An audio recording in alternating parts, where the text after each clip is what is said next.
वालेकुम, मैं हूं करामत मुगल और मेरे साथ हैं सईद बलोच साहब, सीनियर जर्नलिस्ट हैं, सुप्रीम कोर्ट कवर करते हैं। सईद बलोच साहब, वक्त से पहले मिठाई खाना हमेशा से मुस्लिम लीग नून की आदत है। आपको पनामा केस याद होगा, जेआईटी बनी, इन्होंने मिठाई खा ली, फिर सारी गेमें उल्टी पड़ गई। अब इलेक्शन के रिजल्ट आए नहीं है, इनके मुताबिक मैनिपुलेटेड रिजल्ट्स के मुताबिक 60 सीटें मुस्लिम लीग नून को मिली हैं। उसके बाद चबूतरे पर आ गए हैं मोहतरम अल मकाम जनाब फातेह लंदन मियां मोहम्मद नवाज शरीफ साहब, और उन्होंने वही लिखी हुई तकरीर दाग दी है कि उनको अक्सरियत मिल गई है, लेकिन वो दूसरों के साथ मिलकर हुकूमत बनाएंगे। पंजाब में वो अपनी हुकूमत बनाएंगे और वफाक में पीडीएम प्लस हुकूमत बनने का प्लान उन्होंने बनाया। उनकी इस तकरीर के बाद जो बयानात आए हैं वो बहुत ही शानदार है। खुर्शीद शाह साहब बोले, उन्होंने कि इतनी सीटों पर मियां साहब की ये तकरीर जो है ना, ये बहुत बड़ी बेवकूफ़ी है। उनकी अपनी जमात के जो है मोहम्मद जुबैर साहब, उनकी अभी तक मुझे तो समझ नहीं आती वो नून लीग में है नहीं है। एक दफा बोलते हैं नहीं इख्तलाफ है, दूसरी दफा कहते हैं नहीं मैं नून लीग के साथ हूँ, डिफेंड करना शुरू कर दें। आज उन्होंने कहा कि मियां साहब तो वो इतनी लंबी सियासत करते हुए हो गया है, इतनी समझ नहीं है कि अवाम के मैंडेट का एहतराम करना है। इस दफा उन्हें अवाम के मैंडेट का एहतराम करना चाहिए। फिर बारी आती है मिफ्ता इस्माइल, जो कि नून लीग से ही नाराज होकर निकले, और अब वो भी कह रहे हैं कि ये हुकूमत जो बनने जा रही है, जिसकी मियां नवाज शरीफ और पीडीएम वाले प्लानिंग कर रहे हैं, ये ज्यादा देर नहीं चलेगी, ये 2 साल से भी ज्यादा नहीं चलेगी। बहुत मुश्किल है इनके लिए कि इकट्ठे चले जो हालात हैं। इसके बाद बारी आ जाती है नदीम अफजल चंद साहब की, जिन्होंने स्टेटमेंट देते हुए कहा है कि पहला हक तो बनता है पीटीआई का कि वो हुकूमत बनाए। अगर वो अकेले हुकूमत नहीं बना पाते तो पीटीआई और पीपल्स पार्टी को मिलकर हुकूमत बनानी चाहिए। क्या कहेंगे इस पर? पहले तो विक्ट्री स्पीच पर, और दूसरा इतनी बेइज्जती शुरू हो चुकी है, अभी तो पहली तकरीर उन्होंने पहली पर्ची पड़ी है। बहुत शुक्रिया करामत मुगल साहब। देखें, मेरे ख्याल में पाकिस्तान मुस्लिम लीग नून जिस स्टेज पे आ चुकी है, यहाँ पर वो इस तरह की चीज़ों की या इन बातों की बिल्कुल परवाह नहीं करते। आपको याद होगा गुज़श्ता साल ग़ालिबन जून या जुलाई के महीने में पाकिस्तान मुस्लिम लीग नून के पंजाब के सदर और उस वक्त के वज़ीर दाखिला राना सनाउल्लाह ने एक इंटरव्यू में कहा था कि इमरान खान हमें जिस नहज पर लेके आया है, अब यहाँ हम इखलाकी, गैर इखलाकी, जमहूरी, गैर जमहूरी, सियासी, गैर सियासी चीज़ों में फ़र्क नहीं देखेंगे। और इसके बाद फिर हमने देखा कि मुस्लिम लीग नून की और ख़ास तौर पे पीडीएम हुकूमत ने किस तरह पाकिस्तान तहरीक इंसाफ और इमरान खान को टारगेट किया। कैसे उसके जो रहनुमा थे, कारकुनान थे, उनको ज़द-ओ-कोब किया गया, हरासा किया गया, पकड़-धकड़ की गई, जेली मुकदमात बनाए गए, 9 मई के वाक़यात में लोगों को उठाया गया। हज़ारों की तादाद में लोगों को, ख़वातीन को, औरतों, बच्चों को उठाया गया और बहुत सारे लोग इस दौरान रियासती इदारों के दबाव की वजह से, पुलिस के गलत रवैये की वजह से अपनी ज़िंदगी की बाजियाँ हार चुके हैं। तो अब ये चीज़ तो मेरे ख्याल में सोचनी ही नहीं चाहिए कि इन सब कुछ के के बाद पाकिस्तान मुस्लिम लीग नून किसी भी तरह की कोई ग्रेस दिखाएगी। ये हवा से इक़्तिदार में अंधे लोग हैं और इन्होंने हर सूरत, हर तरीके से इक़्तिदार में आना था। और आप देखें कि गुज़श्ता रोज़ रात तकरीबन कोई 11 बजे 11 और 12 के दरमियान ग़ालिबन नवाज़ शरीफ और उनके जो पार्टी रहनुमा थे, ये मॉडल टाउन इनका जो दफ़्तर है वहाँ इकट्ठे हुए। इनकी एक वीडियो भी इन्होंने जारी की। लेकिन जब आवाम के वोट बैंक के बाद जब एक वाज़ेह ट्रेंड बनता हुआ नज़र आया और तकरीबन हर हलके में ही आज़ाद उम्मीदवार बहुत बड़ी लीड के साथ आगे जा रहे थे, तो फिर ये तमाम लोग शर्मिंदा होकर वहाँ से अपने-अपने घरों को चले गए। फिर रात को इन्हें शायद फ़ोन करके उठाया गया और कहा गया कि उठो, और उसके बाद नालायकों फिर काम भी कर देता है। जी, जी। मरियम औरंगज़ेब ने ट्वीट किया, फिर उसके बाद इसहाक डार का ट्वीट आ गया, फिर मरियम नवाज़ का ट्वीट आ गया, और इस तरह फिर ये तमाम जो मुस्लिम लीग नून के रहनुमा थे, ये खुंबी की तरह एक-एक करके निकलने लगे। तो अब देखें कि इनके लिए मेरा नहीं ख्याल कि ये चीज़ें कोई इनके लिए मैटर करती हैं, कि ये किस तरह मैंडेट लेकर आए हैं, कैसे ये अवाम के सामने जाएंगे। इन्हें जो चीज़ चाहिए थी वो इनको मिल चुकी है। वो थी बूट की वो हिमायत, शायद जिसकी ये उम्मीद में थे, आस में थे, और वो इनको अब मिल चुकी है। ये पहले भी यही बूट पॉलिश करते रहे हैं और अब भी इनका मुस्तकबिल मुझे यही नज़र आ रहा है। और जहाँ तक बात है दीगर सियासी जमातों की, तो मेरे ख्याल में इसमें भी कुछ सियासी जमातें अवाम को बेवकूफ़ बनाने की कोशिश कर रही हैं, ख़ास तौर पे पाकिस्तान पीपल्स पार्टी।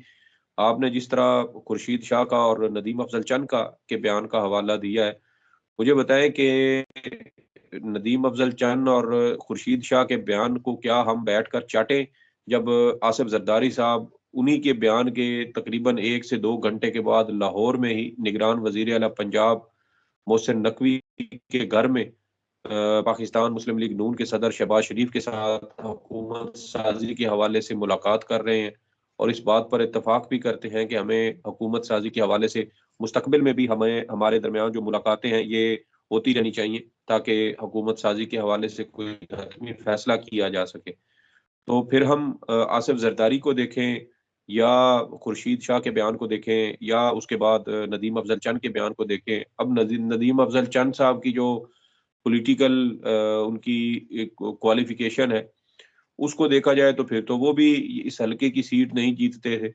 लेकिन उनको भी ये सीट जितवाई गई। और बहुत सारे पीपल्स पार्टी के लोग हैं जिन्हें पंजाब के अंदर स्पेस दी गई है। कौमी असम्बली के अंदर उनको सब तरफ खेलने की कोशिश कर रही है। एक तरफ वो good cop bad cop policy में है कि वो मुस्लिम लीग नून के साथ मुज़ाकरात भी कर रहे हैं और दूसरी जानिब वो अपने कुछ लोगों को आगे करके और नवाज शरीफ साहब की जो है वो उनकी मोरल ठुकाई भी कर रहे हैं।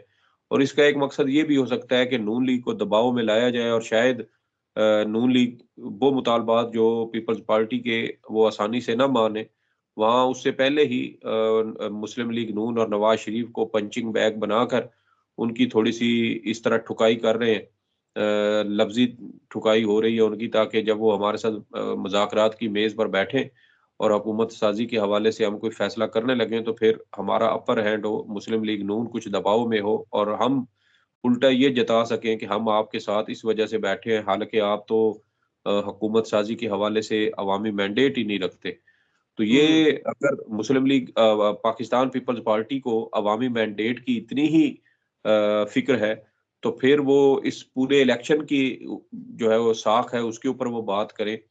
जैसे पीटीआई का मैंडेट चोरी किया गया, कम से कम 80 से ज़ायद सीटें उनकी चोरी की गई, इसके ऊपर बात करें। और जिस तरीके से पाकिस्तान पीपल्स पार्टी को सीटें जितवाई गई हैं, धांधली करके, उसके ऊपर बात करें। कराची के अंदर पीटीआई 15 सीटों पर भारी मार्जिन के साथ आगे थी। वहाँ पीटीआई को कितनी सीटें दी गई हैं और बाकी कितनी सीटें दीगर एमक्यूएम और पीपल्स पार्टी में तक़सीम की गई हैं। तो ये अगर ये इखलाकियात पे जाएँगे, तो ये तो बिल्कुल जो है वो इनका तराजू खाली है और ये किसी भी तरह से इखलाकियात के और जो आईनी और कानूनी जमहूरी सियासी पैमाने हैं, उसके ऊपर तो ये पूरे ही नहीं उतरते। और ये इसी वजह से सिर्फ़ अवाम को बेवकूफ़ बनाने के लिए ये बातें कर रहे हैं।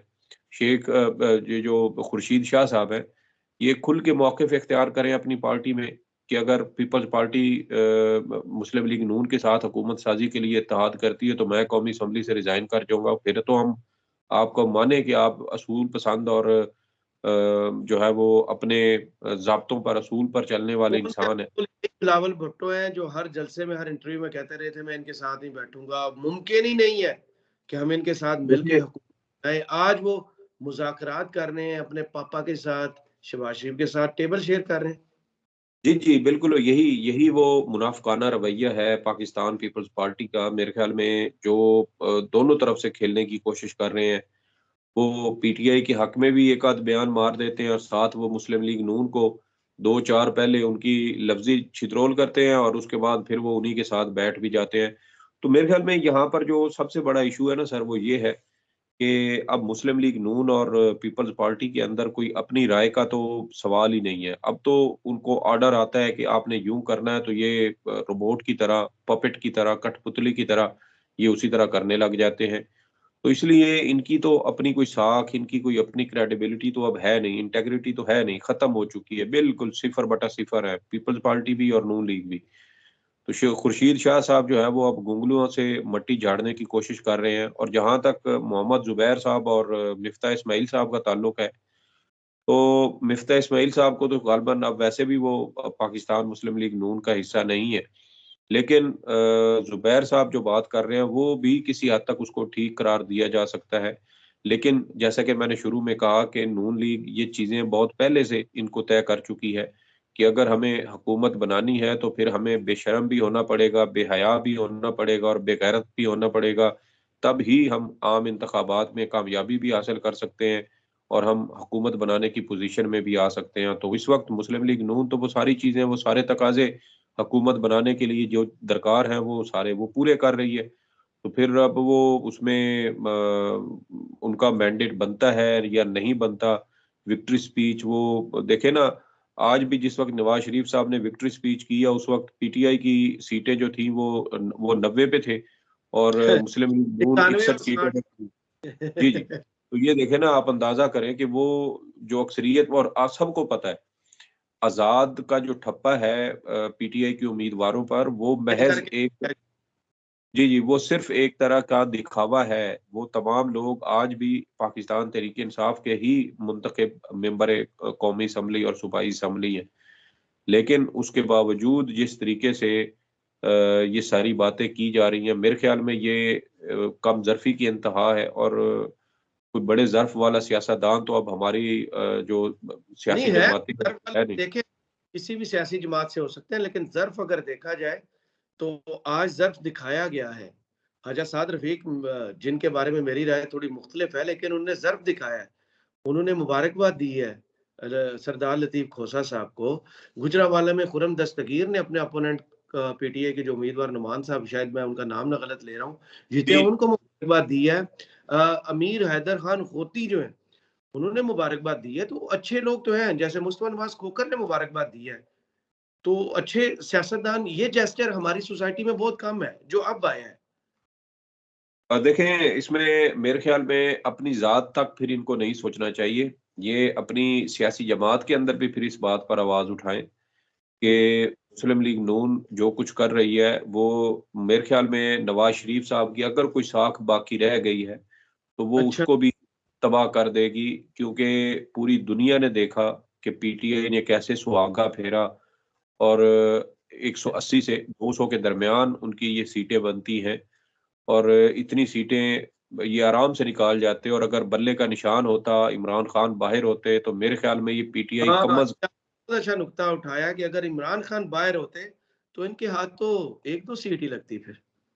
सर, ये कम अज़ कम मेरे ख़्याल में फिर ये कोई 225 या 230 सीटें पूरे मुल्क में बआसानी पाकिस्तान तहरीक-ए-इंसाफ जीत सकती थी। और सिंध के अंदर भी इनकी बहुत अच्छी पोज़ीशन होती। इमरान खान साहब ने कैंपेन नहीं की, शाह महमूद कुरैशी हैं, उसके अलावा परवेज़ इलाही हैं और जो दीगर बड़े सियासतदान इनके थे, रहनुमा थे, जो पार्टी से निकल गए हैं। अगर ये सब होते, तो फिर तो बिल्कुल सुहागा फेर देना था इमरान खान साहब ने। और ये 336 टोटल सीटें थी, तो कम से कम ये 250 या पौने 300 के दरमियान। 363। अच्छा, नहीं, नहीं आप सही कह रहे हैं। जी, जी, 265 दो 250 से पौने 300 के दरमियान इनकी ये सीटें होती।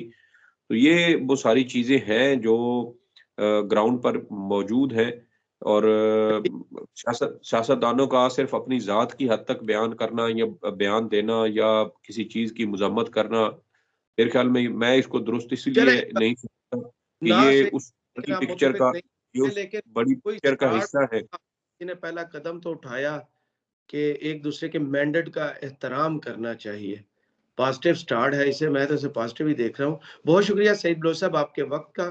कमेंट्स बॉक्स में ज़रूर बताइए ये वीडियो आपको कैसी लगी। इजाज़त दीजिए। अल्लाह हाफ़िज़।